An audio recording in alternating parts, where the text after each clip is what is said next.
प्रभु के मुकाबले में कौन है, कौन संग्राम करेगा? प्रभु से लड़े कौन? अरे दम खम जिसमें हो उसी से ना भिड़ंत अच्छी हो सकती है, बढ़िया भिड़ंत उसी से हो सकती है जिसमें कुछ दम खम हो। और मान लिया दम खम हो भी, अब अगर उसके मन में उत्कट क्रोध न हो तो भी फिर वो स्वाद नहीं आता युद्ध में। बनावटी युद्ध, एक ही अखाड़े के उस्ताद और उनके जो सहगिर्द हैं उनकी जो युद्ध चलती है उसमें कोई मजा नहीं आता, ज्यादा बढ़िया स्वाद नहीं आता। तो इसलिए उसके लिए वास्तविक युद्ध होनी चाहिए, ये प्रभु की इच्छा।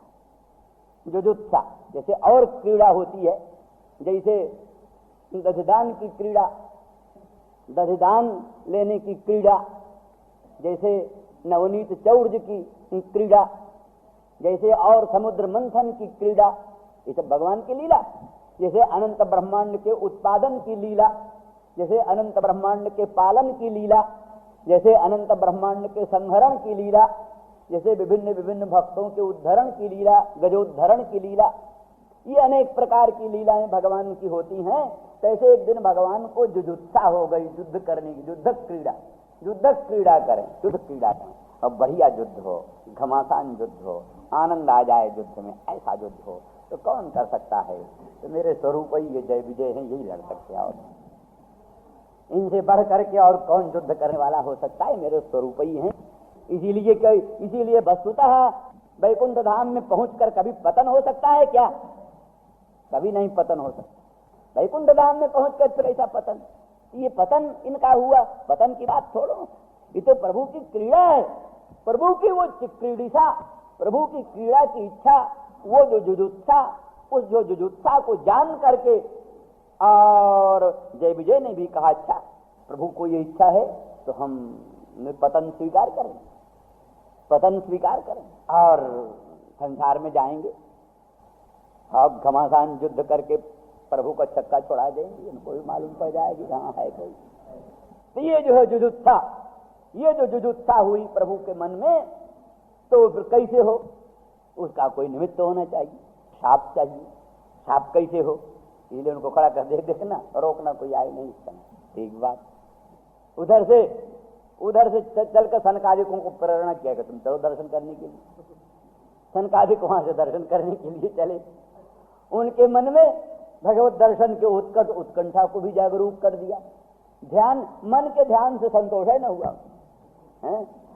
नहीं तो मन में ध्यान करते थे, संतुष्ट रहते थे, पर आज मन के ध्यान से संतोष ही नहीं, कि प्रत्यक्ष ही प्रभु के मंगलमय मुख चंद्र का दर्शन, प्रत्यक्ष ही उनके दामिनीदूत विनिंदक पीतांबर को निहारूं, प्रत्यक्ष ही उनके दिव्य भूषण बसन अलंकारों का सांगोपांग दर्शन करूं, ऐसी इच्छा हो गई उत्कट। उस उत्कट उत्कंठा में ये बाधा डालने वाले खड़े हो गए। जय विजय, जय विजय बाधा डाला तो फिर जानते हो जहां मन का प्रतिघात हुआ, मन का प्रतिघात हुआ कहां? क्रोध आया और प्रभु से हमको छिपाते हैं। प्रभु हम में अंतर, तुम देख, प्रभु में अंतर है, सर्वभूतांतरात्मा सर्व साक्षी। उनके लिए हमारे लिए कौन सा समय अनवसर है? अभी मत जाइए, अनवसर हमारे लिए अनवसर, हमारे लिए अनवसर, सर्वभूतांतरात्मा के सम्मेलन के लिए अनवसर है। कौन अनवसर? सदा ही अवसर है। सर्वभूतांतरात्मा का दर्शन का सब अवसर है, कोई अनवसर नहीं। अनवसर और बातों में होता है, इसका अवसर है, इसका अनवसर, ये सब और बातों में। भगवत दर्शन के लिए सदा ही अवसर है। अनवसर की बात करना, तुम भेददर्शी हो, मंद बुद्धि हो, तुम जाओ इनके जो शत्रु होते हैं उनके कुल में जाओ। फिर जानते हो सब कुछ हुआ भयंकर घमासान युद्ध, मुक्कों से भगवान को जो है ऐसी मुक्केबाजी हुई थी कि क्या कहना है, भगवान को भी स्वाद आ गया। हाँ, हिरण्याक्ष गला लेकर जिस समय खड़ा होता था, बड़ा भयंकर। तो महाराज फिर कहते हैं मार करके भी भगवान को ये बुद्धि, नात्मानं जैनम मैंने, भगवान ने अपने को जय नहीं माना है, मार तो दिया तो कहा किसी तरह से छल बल से किसी तरह से मार दिया, पर नात्मानं जैनम मैंने, अपने को जय नहीं माना। ये नहीं सोचा कि हम वस्तुतः जयी हो गए, ऐसा नहीं। फिर हिरण्याक्ष ऐसा हुआ जो पीछा पड़ा, ऐसा पीछा किया, ऐसा पीछा किया, जैसे मृत्यु जीव का पीछा करता, मृत्यु जैसे जीव का पीछा करता। जहां जाए जीव वहीं मृत्यु, जहां जाए जीव, जहां विष्णु जाए वहीं हिरण्यकशिपु खड़ा हुआ, जहां जाए। बोला अब क्या करें, तो बड़ा मुश्किल है, आफत कर दिया, कहां से कहें। क्षण भर बैठने को, विश्राम को समय नहीं विष्णु को। तब कहा विश्राम कहाँ मिले, कहा ये बहिर्मुख इसके भीतर घुस जाऊं तब ठीक हो जाए। तो भगवान विष्णु उसके भीतर प्रवेश हो गए। तो बाहर ढूंढता था, भीतर देखता ही नहीं था। बहिर्मुख आदमी बाहर देखता है, इदम इदम इदम, भीतर तो लौट के देखता ही नहीं। वो क्या है, दशमस्तोमसी में, दशमस्तोमसी में यही तो है ना। 10 आदमी चले थे कहीं, किसी नदी को पार वार किया, कोई कहीं बह के लगा, कोई कहीं बह के लगा, कोई कहीं बह के लगा, इकट्ठे हुए।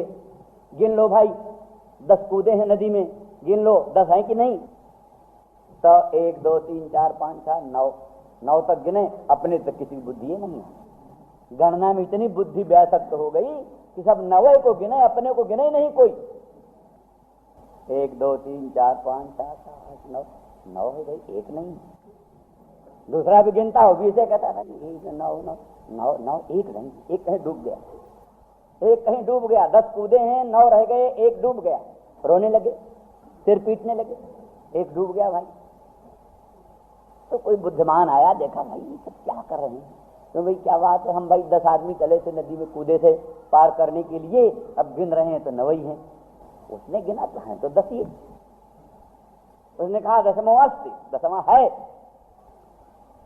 सोचा कहीं दूसरे घाट में इसने देखा होगा, कहीं दूसरी जगह है। मैंने परोक्ष ज्ञान हुआ 10वां है। कहाँ है, क्या तुम गिनो तो सही। तो बोले 1 2 3 4 5 6 7 8 9 ही तो है। कहा 10वां 10वां तू है। ओहो सब मैं तो 10वां तुमसी बुद्धि से अब 10वां हमस में बोध हुआ। तो भीतर बुद्धि आए तो, अगर विष्णु भीतर प्रविष्ट हो गया तो भीतर तो बुद्धि गई नहीं हिरण्यकशिपु का। वो तो इदम इदम ढूंढता था, इदम इदम ढूंढता था। इसलिए भगवान को तब विश्राम मिला जब हिरण्यकशिपु के भीतर प्रविष्ट हो गए, वहीं आराम करने लगे।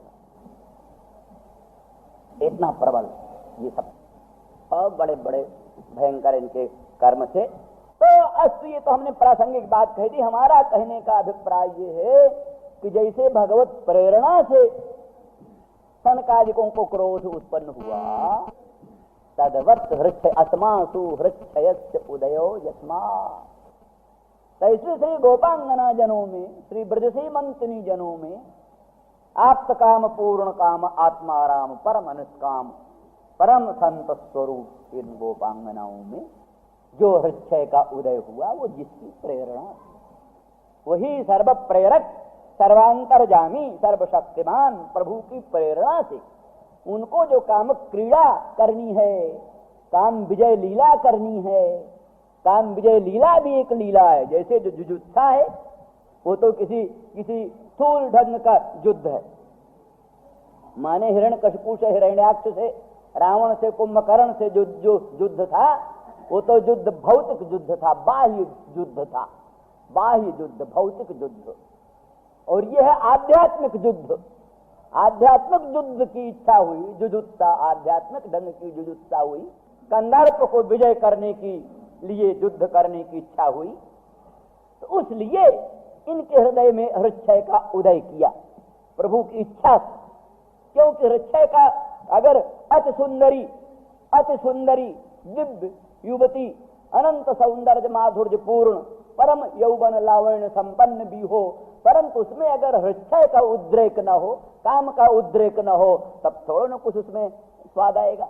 तब उसमें किसी प्रकार के हृक्षय के संघर्ष का अवसर नहीं, विजय का कोई प्रश्न ही नहीं आता। वहां तो किसी प्रकार का विकार नहीं होगा, फिर कैसे वहां विजय का अवसर। इसलिए कहते हैं राहु असुर, वो भी वक्र चंद्रमा को नहीं ग्रसता। तो दूसरे लोग तो लगाते हैं टेढ़ा है इसलिए नहीं ग्रसता, और दूसरे लगाते हैं अपूर्ण है इसलिए नहीं ग्रसता। अरे अपूर्ण को क्या जीते? द्वितीया का चंद्रमा बाल चंद्रमा है, अर्धचंद्र भी बाल चंद्र है। तो जो सामर्थ्य शून्य है, बालक है, अतरुण है, उसको क्या जीते? इसलिए अपूर्ण को जीत भी लिया तो कौन सा विजय हुई? इसीलिए ये पूर्ण चंद्र को ग्रसता है राहु। ये समय पूर्ण चंद्र होता है तब राहु ग्रसता है। तो मानी लोग जो है किसी अपूर्ण को विजय प्राप्त, अपूर्ण पर विजय प्राप्त करके विजयी नहीं अपने को मानते, किंतु पूर्ण को जीतना। तो कंदर्प बेचारे को क्या जीतना हो? तो शंकर के क्रोध से दग्ध था पहले ही, शिव क्रोधाग्नि से, शिव जी से दग्ध काम, उस काम को जीत भी लिया तो क्या मरे को मारा? अरे क्या भाई मरे को मारा? द्रोणाचार्य जी महाराज समाधि लगा कर मर गए, उनको जाकर धृष्टद्युम्न ने तलवार से काटना शुरू किया। अरे कहा मूर्ख क्या करता है, वो तो समाधि से ध्यान छोड़ दी। द्रोणाचार्य बैठे समाधि में, इस समय सुन लिया कि हाँ अश्वत्थामा हता, अश्वत्थामा मर गया। तो कई तरह के विकल्प आए, ऋषियों ने कहा अब आप छोड़ो ये सब, क्या युद्ध पुद्ध कर रहे हो? अब ये क्षत्रिय धर्म है, ब्राह्मण के लिए शोभा नहीं है, छोड़ो तुम समाधि लगाओ। सप्तर्षि वहीं आए तत्काल युद्ध के बीच में। सप्तर्षियों के बात सुनी, कहा हाँ बिल्कुल ठीक है, वहीं बनता है। शब्द थे जहां वीर थे, जहां अर्जुन के गुरु थे और बड़े बड़े देवता और असुर और राक्षस और सबके गुरु थे, विद्यादाता थे। अग्रतः चतुरो वेदान पृष्ठतः सशरं धनु इदम ब्राह्मम इदम क्षात्रम छापादपि शरादपि, जिनकी बड़ी महिमा प्रसिद्ध है। अग्रतः चारों वेद कंठ हैं, पृष्ठतः सशर धनुष है। किसी को शाप से भी दग्ध कर सकते हैं, किसी को बाण से भी दग्ध कर सकते हैं। ऐसा अतुलित प्रभुत्व, अतुलित महत्व जिनका था, वो द्रोणाचार्य जिस समय अपने ब्राह्मणता को संभाली और धनुष सब पटक दिया और समाधि में बैठ गए और अन्नमय प्राणमय मनोमय विज्ञानमय आदि कोषों को पार करके अधिष्ठान भूत स्वप्रकाश परात्पर परब्रह्म में दृष्टि जोड़कर उत्क्रांत हो गए शरीर छोड़। अब बीच में धृष्टद्युम्न आया, तलवार से काटने लगा। अर्जुन कह रहे मूर्ख वीरता, मरे को मारना। तो भगवान ने सोचा शंकर के कोपाग्नि से दग्ध हुए कंदर्प को जीत भी लिया हमने, तो क्या हुआ? कुछ कोई महत्व की बात नहीं है। इसलिए ब्रजांगनाओं के हृदय में अनंत सौंदर्य लावण्य माधुर्य परिपूर्ण श्री गोपांगनाओं के हृदय में कांचनमय कामगामी दुर्ग के भीतर उस हृक्षय को हृदय में प्रसुप्त विलीन कंदर्प को पुज्जीवित किया। सुमधुर अधर सुधारस वेणु छिद्रों में सन्निविष्ट किया। सुमधुर अधर सुधारस वेणु गीत पीयूष रूप में उसको प्रकटित किया और उसको निराभरण ब्रजांगनाओं के कर्ण कुहरों द्वारा अंतःकरण में सन्निविष्ट किया। इस तरह से भगवान कृष्ण के मुख चंद्र से निर्गत जो वेणु गीत पीयूष वही ब्रजांगनाओं के निराभरण कर्ण कुहरों द्वारा हृदय में प्रविष्ट हुई। वही वो हृक्षय था, वो मरा हुआ हृक्षय, वो वही जगह है। मरा हुआ हृक्षय वहां जी उठा, आय हाय जी उठा। शिव कोपाग्नि से दग्ध हुआ मरा हुआ कंदर्प, या उनके योगाग्नि से, ब्रजांगनाओं के योगाग्नि से, उनकी साधनाओं से मरा हुआ दग्ध हुआ कंदर्प, और भगवान कृष्ण के मुखचंद्र से निर्गत वेणु गीत पीयूष का संसर्ग होते ही वो जग उठा। इतने से काम नहीं चलेगा, उसका उदय भी होना चाहिए। उदय माने अभिवृद्धि हो, वृद्धि हो, तारुण्य आयु, तरुण हो, पूर्ण हो, युद्ध लायक हो, युद्ध करने के योग्य हो। इस तरह से हृक्षयस्य मम हृदि अस्माकम श्री ब्रजसीमंतनी जनानाम हृदि शयानस्य लीनस्य प्रसुप्तस्य कामस्य उदयाय उदयः उद्धर्षः अभ्युदयः यस्मात् तम, ये विपत्ति। तो ये भी सब भगवत प्रेरणा। क्या होगा इससे? इस लीला से भी जगदोद्धार, विश्वोद्धार, हार विहार, हरेर विहार, हार विहार। वो हार विहार कैसा है? जगदोद्धार, जगदोद्धार कारक, जिनका कहीं नहीं मन लगता, रास लीला श्रवण करें, रास लीला वर्णन करें, उनके हृदय के सारे विकार नष्ट हो जाएंगे, सारे विकार। यही फल है इसका। विक्रीडितम विक्रीडितम ब्रजवधूभिरिदंच विष्णोः श्रद्धान्वितो शृणुया दशवर्णैज्यः भक्तिम पराम भगवती प्रतिलभ्य कामम हृद्रोगमा स्वपहिनो चिरेण धीरः। हृदरोग जो है, हृदरोग जो काम है, उसको अचिरेण तोड़ बहुत शीघ्रता। रास पंचाध्यायी का पाठ करते हैं संत लोग।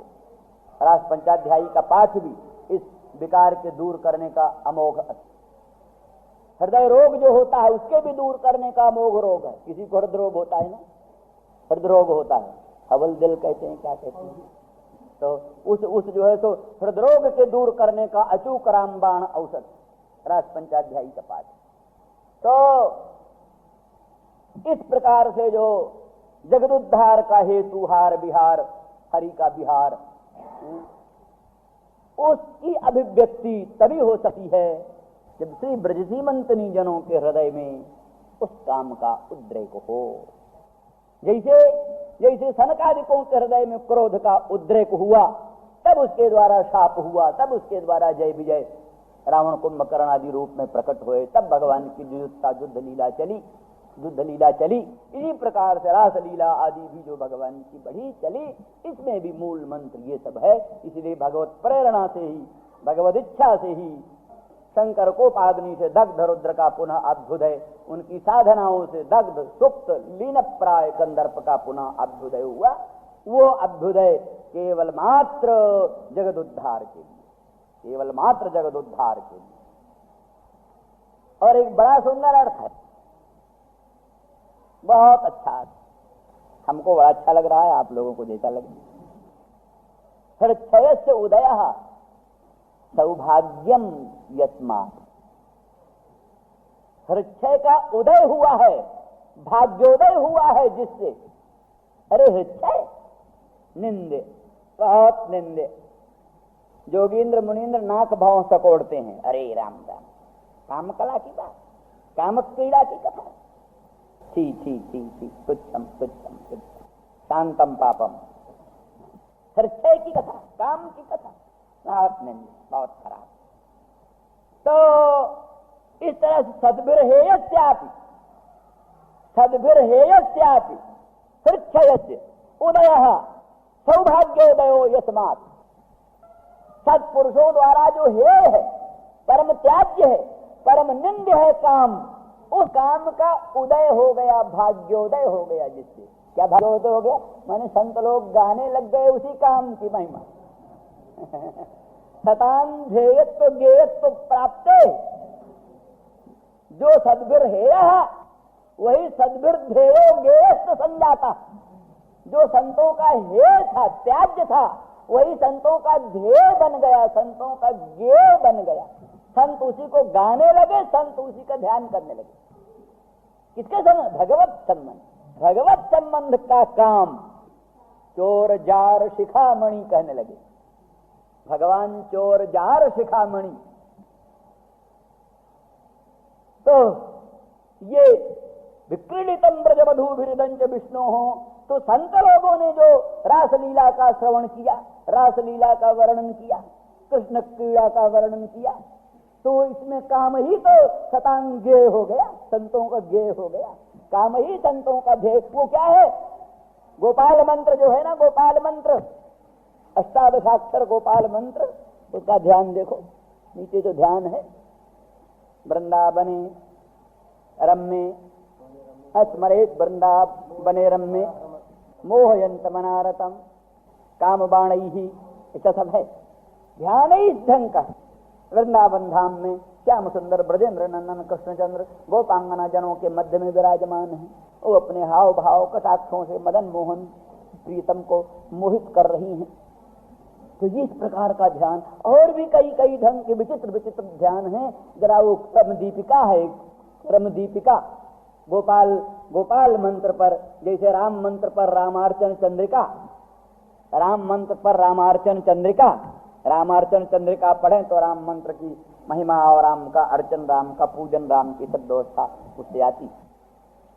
तो ऐसे ही गोपाल मंत्र का क्रम दीपिका बड़ा गंभीर ग्रंथ है, मधुर ग्रंथ है।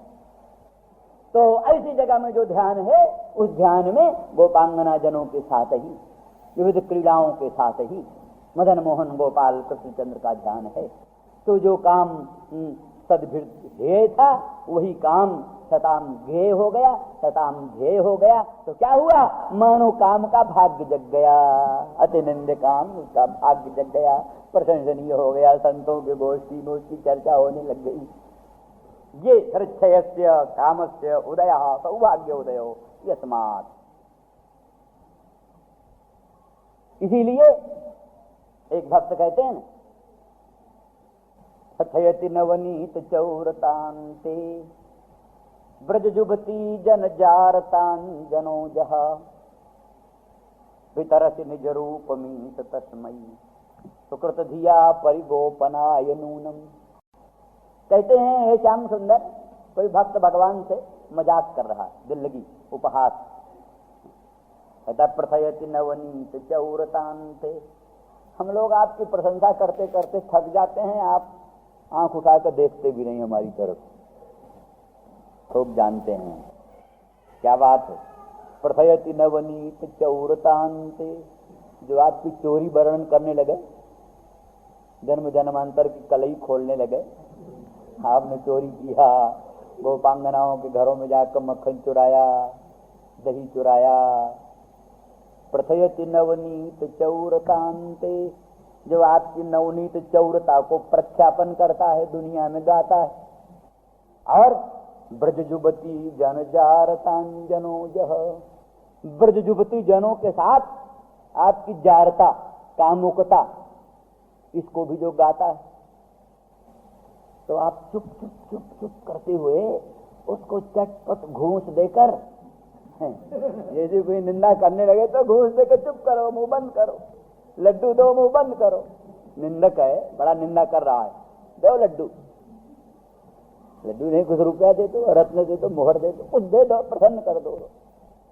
तो आप उसको घूंस देते, क्या घूंस देते हैं, निज रूप में, अपना रूप ही दे देते, लो मेरा बन जा। तो जिसने ब्रजजुपति जन जारता का प्रख्यापन किया, जिसने नवनीत चौरता का प्रख्यापन किया, उसको आपने निज रूप दे दिया। इसलिए मेरे रूप हो जाएगा तो मेरी निंदा इसकी निंदा होगी, चुप हो जाएगा। मेरा रूप ही तो हो गया, अब मेरी निंदा इसकी निंदा, अब क्या बोलेगा, अब बंद हो जाएगा। इसलिए प्रथयति निज वे प्रथयति नवनीत चौरतांते ब्रज जुबती जन जारतान जनो जहा वितरस निज रूप मीश तस्मयी। कोई दया करके दान नहीं करते हो, सुकृत धिया पई, जो आपने कुछ किया है उसी को छिपाने के लिए सब कांड है। सुकृत धिया परिगोपनाय नूनम। तो इस तरह से भाई, चोरी दुनिया में नहीं प्रशंसनीय है। चोरी की कोई प्रशंसा करता है? चोरी का भी कहीं सत्पुरुषों की सभा में आदर से गान होता है? चोरी का किसी सत्पुरुषों की सभा में गान होता है? जारी का किसी सत्सभा में गान होता है? नहीं। लेकिन कृष्ण का चौर्य, दुनिया का चौर्य नहीं, बड़े बड़े डाकुओं की चोरी का तो गान होता है, कृष्ण का चौर्य। इसलिए दार्शनिक सिद्धांत इसमें है, किसी वस्तु का महिमा स्वरूप से, किसी वस्तु का महिमा आश्रय की महिमा से, किसी वस्तु की महिमा विषय की महिमा से। जैसे जप आदि की महिमा स्वरूप, जप ध्यान, इसकी महिमा स्वरूप, स्वतः स्वरूपतः जप ध्यान पूज्य है, उत्कृष्ट है। लेकिन चौर्य स्वरूप से पूज्य नहीं, स्वरूप से ध्येय नहीं, ये आश्रय की महिमा। इस चौर्य का आश्रय जो है न, आश्रय की महिमा से इस चौर्य का महत्व हो गया। और काम का विषय, गोपांगनाओं का काम तो पूज्य हुआ, विषय उसका कृष्ण था। गोपांगनाओं के काम का विषय कृष्ण। तो इसलिए कहीं कहीं पर विषय की महिमा से वस्तु की महिमा बढ़ जाती है, कहीं आश्रय की महिमा से वस्तु की महिमा बढ़ जाती है, कहीं स्वरूप से वस्तु की महिमा होती है। इस भेद से होता है। तो इसलिए जैसे कृष्ण का चौर्य, तैसे ही कृष्ण का ये जारता, ये जारता जो जारता है, और वस्तुतः जारता माने अविद्या तत्कार्यात्मकम प्रपंचम जरयति, अविद्या ग्रंथीन जरयति, कोश पंचकम जरयति, शरीर त्रयम जरयति, इति जारहा। जार का अर्थ है जीर्ण कर दे, जलाए दे। जो जलाए दे वो जार, जलाए दे वो जार। तो लौकिक जार तो पुण्य को जला देता, परलोक को जला देता, धर्म को जला देता, जलाता वो भी है। पर भगवान जार ये पापन जरयति, पाप को जला देते, अविद्या ग्रंथिन जरयति, और कोश पंचकम जरयति, कर्म समूहम जरयति, कर्म समूह को जला दें, कोश पंचक को जला दें, अविद्या ग्रंथि को जला दे, इसलिए जार। किसी तरह से भगवदाकारित वृत्ति हो, भगवदाकारित वृत्ति से संपूर्ण अविद्या प्रपंच का बाध हो जाता है। इस रूप से भगवत प्रेरणयैव श्री गोपांगनाओं में उस हृक्षय का उदय हुआ, और अनेनैव हृक्षय से उदय सौभाग्य उदयो यस्मात् हृक्षयोदयम प्रहसिताननम। अब फिर कल समय अधिक हो गया। श्री राम जय राम, जय जय राम।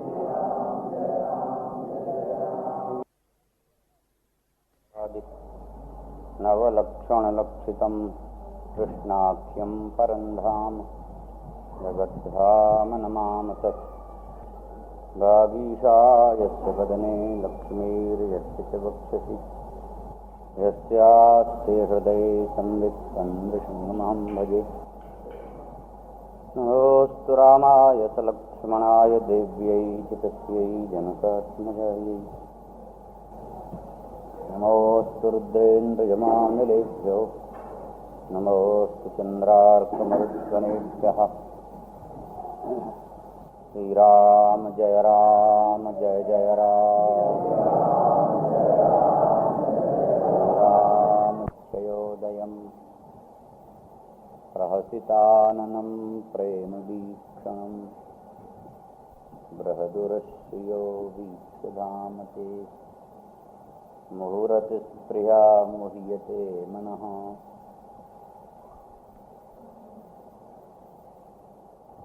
रहस्य संविदम। पहले रहस्य संविदो जा हृदय स्पर्शः बहुवचन, यहाँ रहस्य संविदम एक ही वचन, माने एक ही अंतर्भाव व्यंजक वचन रचना हम लोगों के हृदय को मोहित कर लेती। गोपांगना कहती आपकी एक ही वचन रचना वो हम लोगों के हृदय को मोहित कर लेती है। एतावता जो अनेक वचन रचनाएं विभिन्न अंतर्भावों की अवद्योतिका, उनके द्वारा मन को व्यामोह हो, ये स्वाभाविक बात है। हृक्षयोदयम का ये भी भाव है। हृक्षयात् उदयः उत्कर्षो यस्य तम। हृक्षय से अधिक उत्कर्ष है जिसका, माने आपके मंगलमय श्री अंग का अनंत सौंदर्य, अनंत माधुर्य, अनंत सौरभ्य, अनंत सौगंध, वो हृक्षय जो कंदर्प है उसकी अपेक्षा भी अधिक उत्कृष्ट है। इसीलिए तो अनंत कोटि कंदर्प दर्प दमन पटियान भगवान, अनंत कोटि कंदर्पों के दर्पों को दमन करने वाले भगवान के श्री अंग। तो हृक्षयोदयम प्रहसिताननम, प्रहसिताननम का अनेक व्याख्याओं के साथ वो भी व्याख्या थी। प्रहसिते न जांचा नंगीकारो न जस्मिन, तो असमंतात नहीं, आ का ईसत, आ ईसदपि, ईसदपि न जस्मिन, थोड़ा भी जांचा नंगीकार नहीं है जिसमें, अर्थात आपका इतना अद्भुत प्रहसितानन है, सुंदर है, और केवल देखने में ही सुंदर नहीं है, स्वभाव में भी सुंदर है। इसीलिए जांचा के अनंगीकार का बोधक वचन इन मुखचंद्र से निकलते नहीं। कहते हैं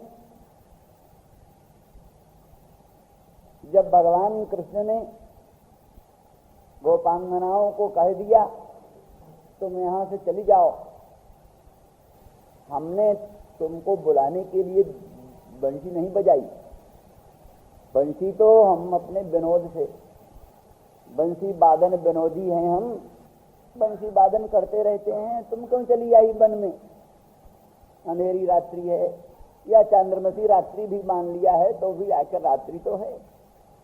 ऐसी कुलांगनाओं को अरण्य में नहीं जाना चाहिए, अनुचित है, तुम लोग जाओ। उन्होंने बहुत कुछ अनुनय विनय किया, तर्क वितर्क भी सब कुछ रखा, ज्ञान विज्ञान के भी उच्च भाव रखे, किसी का असर नहीं पड़ता।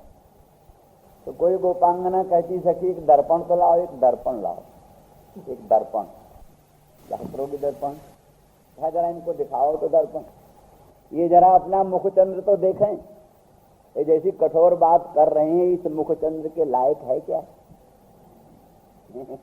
ये जैसी कठोर बात कर रहे हैं इस मुखचंद्र के लायक ऐसी कठोर वचन हो क्या?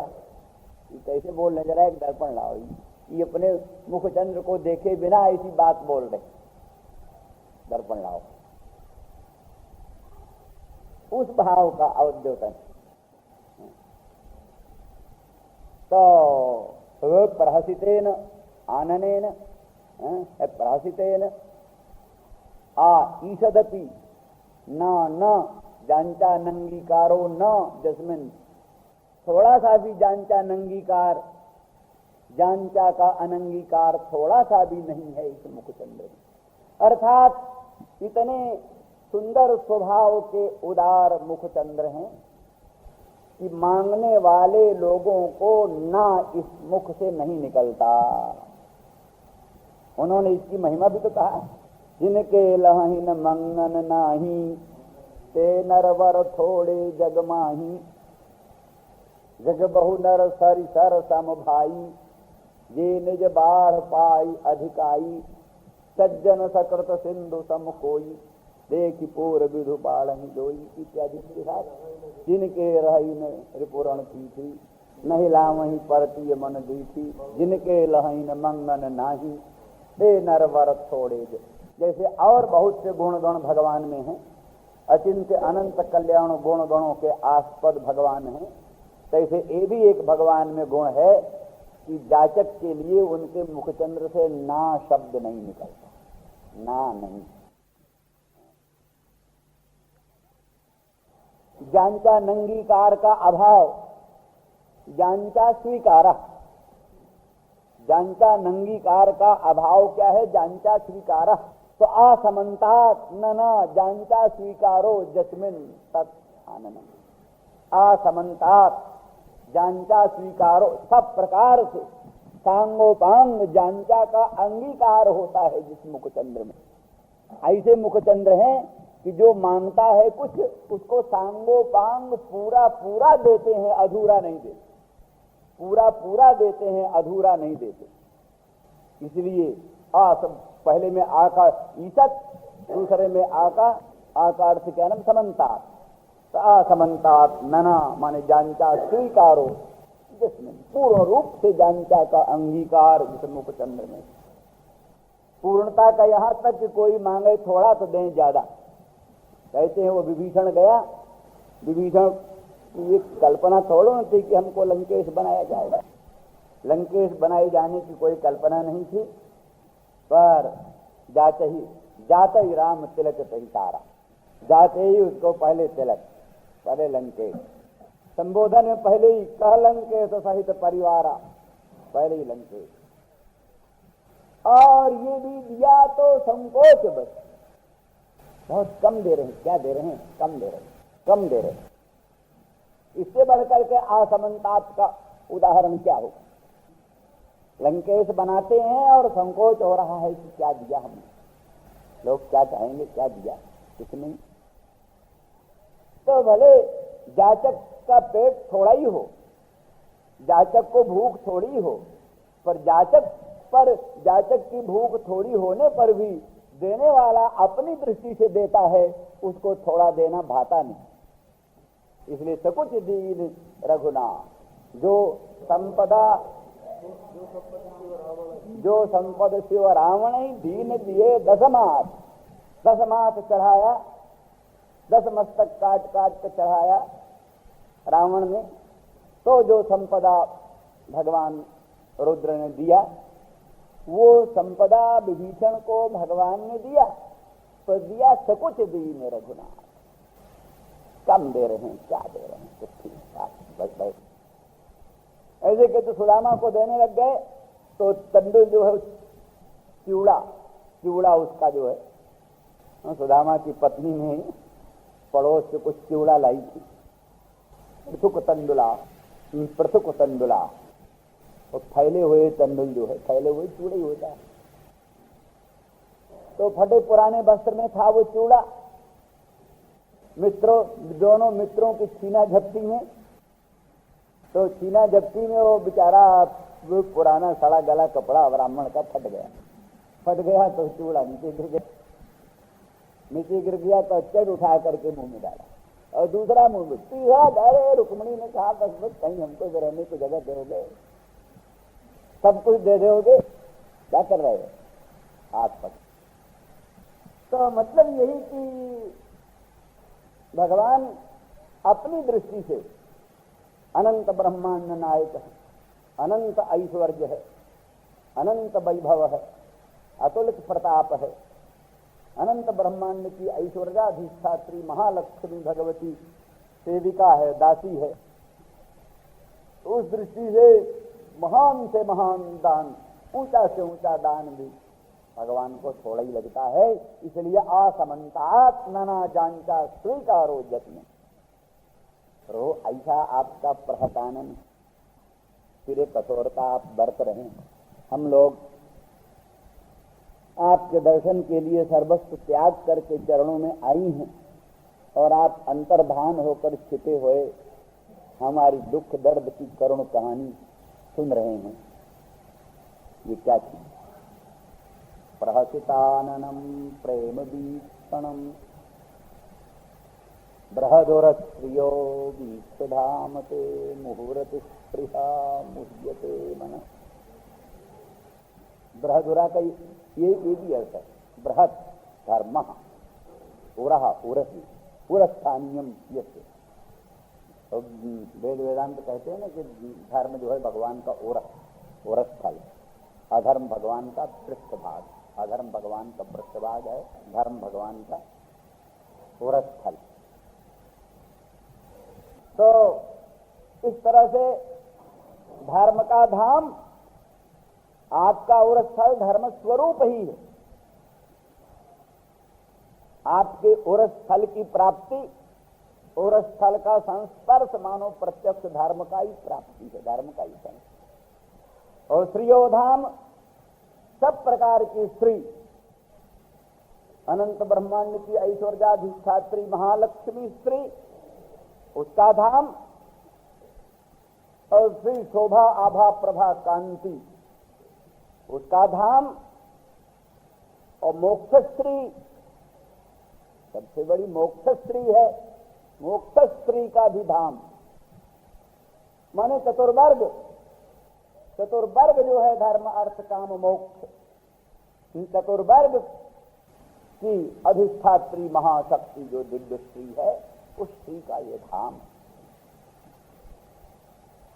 ऐसे आपके स्वरूप को देख करके हम लोग मोहित हो रही, और अत्यंत स्पृहा उस स्वरूप के संस्पर्श के लिए मन में उत्पन्न होती है, और उसकी अप्राप्ति से व्यामोह विशेष से मूर्छा उत्पन्न हो जाती है।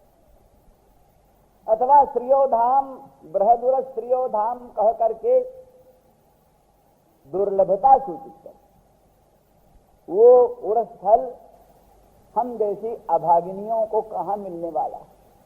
श्रियोधाम वो तो अनंत ब्रह्मांड की ऐश्वर्याधिष्ठात्री महालक्ष्मी का धाम है, वो कहाँ हमको मिलने वाला। दैन्यम, दैन्य सूचन करती। तो ये तो सब जानते ही हो कि भगवान यद्यपि ब्रजांगनाओं के मुखी में तैसे ही तदबशो दारु यंत्रवत, श्रीमद् भागवत का शब्द है तदबशो दारु यंत्रवत, जैसे सूत्रधार के इशारे पर वो दारु यंत्र काठ की कठपुतलियां नाचती हैं सूत्रधार के इशारे पर, उसी प्रकार से गोपांगनाओं के श्री ब्रजसीमंतनी जनों के इच्छा अनुसार कृष्णचंद्र परमानंद करने की हर एक चेष्टाएं होती। रासलीला में प्रवृत्ति भी श्री गोपांगना जनों की रुचि के अनुसार। तो इसीलिए कहते हैं अनंत कोटि ब्रह्मांड को, अनंत कोटि ब्रह्मांड के ब्रह्मादि देव शिरोमणियों को नचाओ माया नटी, जिसके भ्रुकुटी विलास से नाचा करती है, वो स्वयं भगवान श्री गोपांगनाओं के इशारे पर नाचते। तो इस दृष्टि से भगवान उनके लिए दुर्लभ नहीं, तो भी प्रीति की रीति है ये कि अति प्रेमास्पद वस्तु, अत्यंत अनुराग का आस्पद वस्तु प्रेमी को बड़ा दुर्लभ मालूम होता। प्रेम के ऐसे कई स्वभाव। अनिष्ट की आशंका भी प्रेमिल हृदय में बनी रहती। कहते हैं अनिष्टा संकीन ही सुहृदाम चेतांसी, सुहृदों के चित्त अनिष्ट की आशंका करने वाले होते हैं। कोई बहुत प्रिय पुत्र आपका रामनगर गया है लीला देखने, आने में देर हुई, कहा भाई कहीं नाव तो नहीं डूब गई, कहीं नाव तो नहीं डूब गई, यह आशंका, कहीं नाव तो नहीं डूब गई। अनिष्टाशंकीनी, अनिष्ट की आशंका स्वाभाविक रूप से जो प्रेमी का हृदय है, प्रेमी के हृदय में अनिष्ट की आशंका बहुत रहती। इसी तरह से और कई कई तरह की दुष्कल्पना होने लगती हैं प्रेमियों के हृदय में। इसी तरह से स्वरूप बताया कि जैसे जैसे गंगा जल और गंगा जल की शीतलता, मधुरता, पवित्रता, इनमें अभेद्य संबंध है। गंगा जल और गंगा जल की शीतलता, मधुरता, पवित्रता, ये कभी गंगा जल से पृथक होगी, कभी भी भेद की कल्पना नहीं। चंद्रमा और चंद्रिका, चंद्रमा की चांदनी, कभी भी भेद की कल्पना नहीं। अमृत सिंधु की मधुरिमा, ऐसे ही परमानंद सुधा सिंधु भगवान कृष्णचंद्र और उनकी माधुर्याधिष्ठात्री भगवती राशेश्वरी, नित्य कुंजेश्वरी राधा रानी और दूसरी श्री ब्रजसीमंतिनी, ये सब भगवान की परम अंतरंगा शक्ति स्वरूपा, स्वरूप भूता। इसलिए इनको दुर्लभता की प्रतीति नहीं होनी चाहिए, लेकिन वो प्रेम का स्वभाव है कि ऐसे लोगों को भी वैसे ही दुर्लभ प्रतीत होते हैं जैसे रंग को चिंतामणि। रंग को जैसे चिंतामणि दुर्लभ प्रतीत होए, ऐसे राधा रानी को मदन मोहन ब्रजेंद्र नंदन कृष्णचंद्र बड़े दुर्लभ मालूम पड़ते। वो श्लोक है ना, दुरापजन बर्तिनी, दुरापजन बर्तिनी रत रपत्रपा भूयति, गुरु विष वर्षणैर मतिरति व दौस्कंगता, बपु परबसम जनु परमिदं कुलीनान्वये न जीवति तथापि किम परम दुर्मरो यंजन। दुरापजन बर्तिनी, राधा रानी सोचती हैं कि क्या करें, मेरी रति, मेरी प्रीति, मेरी अनुरक्ति ऐसी ऐसी विचित्र है, किसके प्रति हुई है। अरे मिलने वाली चीज होती, उसके प्रति अनुरक्ति होती तो उस शांति होती, सुख होता, पर मेरी अनुरक्ति प्रीति ऐसी चीज में है जिसका मिलना हमको जन्म जन्मांतरों में, कल्प कल्पांतरों में संभव ही नहीं। जैसे रंग को चिंतामणि की प्राप्ति दुर्लभ मालूम पड़े, एक दीनहीन भिक्षुकी को शहंशाह सम्राट चक्रवर्ती नरेंद्र का परिरंभण आलिंगन एक दुर्लभ वस्तु प्रतीत होती हो, उसी प्रकार से राजेश्वरी नित्य नुकुंजेश्वरी राधा रानी को ब्रजेंद्र नंदन श्याम सुंदर मदन मोहन कृष्णचंद्र अति दुर्लभ वस्तु प्रतीत होते हैं। बोले दुरापजन बर्तनी रति, रति जो हमारी है वो है दुरापजन बर्तनी, दुरापजन में जो दुष्प्राप्त जन, दुर्लभ वस्तु।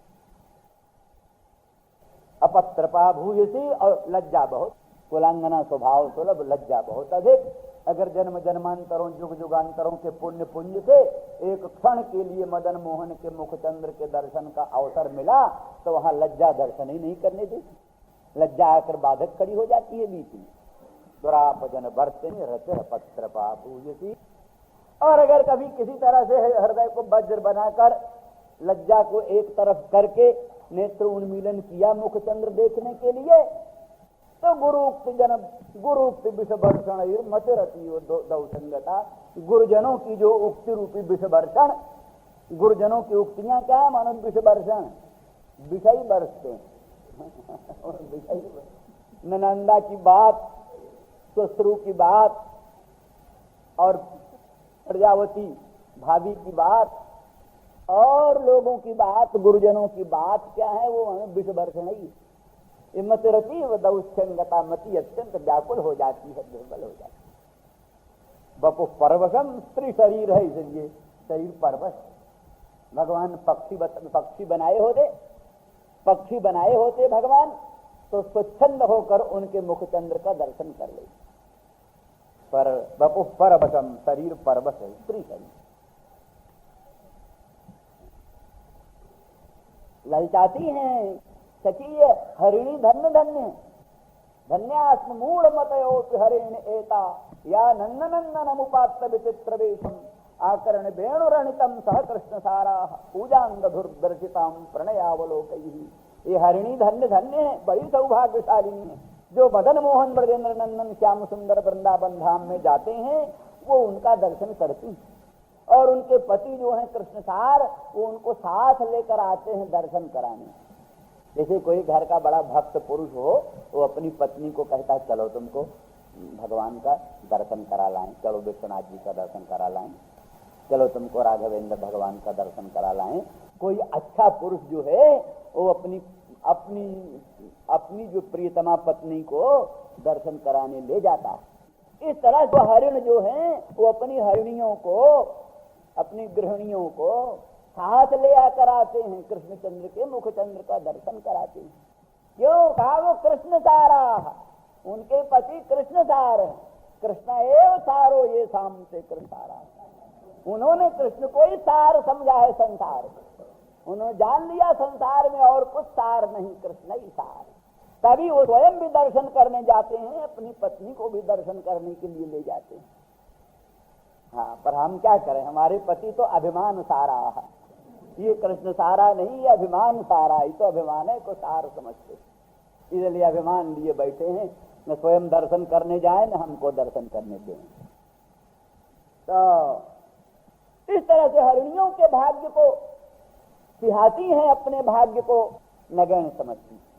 ये प्रेम की एक अवस्था विचित्र। तो और भी जानते हो, जो मेघ में चमकती हुई चपला, उसको देख करके भी तो ललचा उठती। तड़ित पूर्णशालिन्य या सदा घन जीवना, ये तड़ित जो है, तड़ित बड़ी पूर्णशालिनी बिजली, या सदा घन जीवना, अरे उसका जीवन ही घन है। नील नीरद नील मेघ ही उसका जीवन है। तेन सार्धम विदृश्यन्त, जब वो दिखती है तब नील मेघ के साथ ही दिखती है। ना दृश्यंत से तम बिना, नील मेघ नहीं तो बिजली भी नहीं, नील मेघ है तभी बिजली है। माने अपने प्रियतम के साथ ही जीवन, प्रियतम के साथ ही मरण, प्रियतम के रूप में ही रहती है, कभी प्रियतम से पृथक होती नहीं। धन्य धन्य है ये तड़ित, ये विद्युत, ये धन्य धन्य है। हम कहाँ सौभाग्यशाली नहीं है, हमको तो हमारे मदन मोहन प्रियतम का दर्शन ही तो लगा। इसलिए उनसे पूछते हैं, तुम बताओ सखी तुमने क्या तपस्या किया, बताओ तो हम भी कुछ तपस्या करें तुम्हारी तरह। आई तड़ित सोमसौ कोनो किंतपो कृतवत तदबदो जदिदमंबुधरम हरिभक्त सस्तुलित मालिगता रमते सदा। आई तड़ित सोमसौ कोनो किंतपः, हे तड़ित तुमने कौन से पवित्र देश काल में कौन सा बड़ा उत्कृष्ट तपस्या किया है, जिस तपस्या के प्रभाव से तुमको ये पुण्य, ये फल मिला है कि तुम जदिदमंबुधरम हरिभक्त सस्तुलितमालिकता।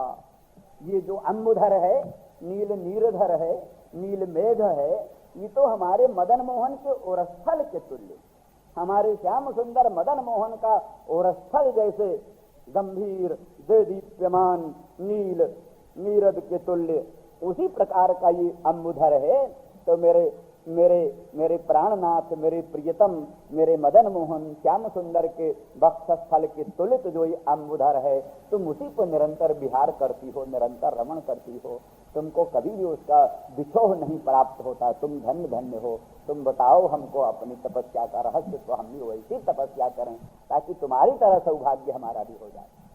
तो ये सब अभिलाषाएं प्रेम की विशेषताएं, उनको नित्य प्राप्त हैं, जिनको नित्य प्राप्त है उनकी स्थिति। इस तरह से दैन्य नाम जो कि बृहत धर्म स्वरूप जो है पुरस्थल भगवान का, और जो चतुर्वर्ग की अधिष्ठात्री महाशक्ति का जो पवित्र धाम है, ऐसा धाम हम लोगों को कहाँ मिलना है, बड़ा दुर्लभ है। दैन्य अत्यंत व्याकुल है। दीक्षधामते मुहूर्त स्पृहा, फिर भी जैसे कोई दुर्लभ वस्तु में कामना होती है और फिर अप्राप्ति से व्यामोह होता है, मूर्छा होती है, इस प्रकार से मुहूर्त स्पृहा मोह्यते मना। अथवा ब्रजांगना से कहते हैं भगवान कि ब्रजांगनाओं तुम बहुत अच्छी हो, हम तुम्हारे बड़े कृतज्ञ हैं, तुम्हारा बड़ा प्रेम है, धैर्य रखो, कुछ बात नहीं, मिलेंगे, धैर्य रखो, मिलेंगे। तो कहती हैं श्याम सुंदर, हमको आप क्या धैर्य दे रहे हो, हमको क्या धैर्य दे रहे हो। ते रहस्य संविदम हृच्छयोदयम प्रहसिताननम बृहदुरस्त्रियोधाम वीक्ष तेत मुहूर्त स्पृहा। आप तो सर्वज्ञ शिरोमणि है ना, लेकिन कभी दर्पण में या मणिमय स्तंभ में या मणिमय प्रांगण में अगर आप अपने ही मंगलमय मुख चंद्र का दर्शन करते हैं तो आपकी क्या हालत होती है, जरा बताओ तो सही।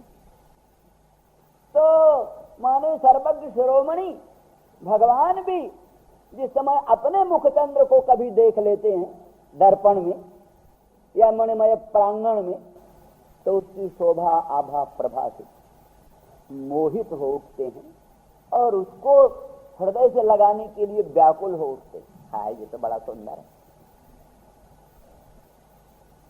है ना।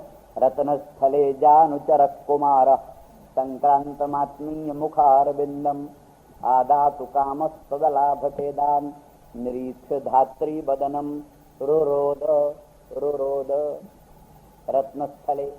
रत्नस्थली जो है नंदरानी का जो मणिमय प्रांगण है, रत्नमय प्रांगण है, उसी में घुटनों के बल चल रहे हैं। रत्नस्थले जानुचर कुमार, उसी में संक्रांतमात्मीय मुखारविंदम, उसी में उनका मुखारविंद संक्रांत है, प्रतिबिंब विधया। मुखारविंद प्रतिबिंब विधया संक्रांत है। संक्रांतमात्मीय मुखार विन्नम। तो फिर आधा तो काम चाहो चीज को उठा लें, हृदय लगा लें, बहुत सुंदर है। वाह भागवत का भी श्लोक है, जन्मर्त्य लीलौ पैकं स्वयोग माया बलं दर्शयता गृहीतम विस्मापनं स्वस्य च सौभगर्धे परम पदम भूषण भूषणांगम। विस्मापनं स्वस्य च सौभगर्धे, ऐसी अद्भुत भगवान की श्री मंगलमयी मूर्ति है।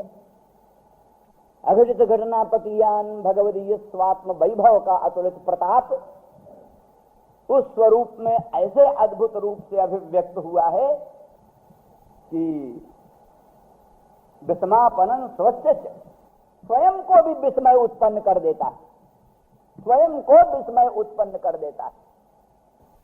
ऐसे ऐसे स्थानों में कई बातें जो संसार की होती हैं ना, उनसे और विलक्षण बात होती है। आमतौर पर यह सिद्धांत है कि पन्नगार यह नीति अनूपा मोहन नारी नारी के रूपा।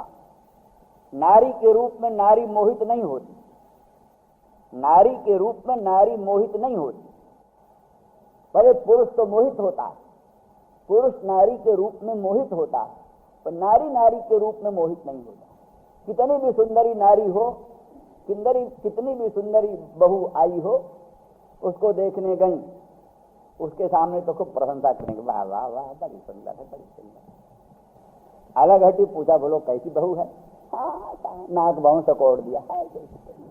माने प्रशंसा नहीं करेंगे, प्रशंसा नहीं करेंगे, नाक भाव सकोड़ कर कुछ न कुछ दोष उसमें जरूर बताए देंगे।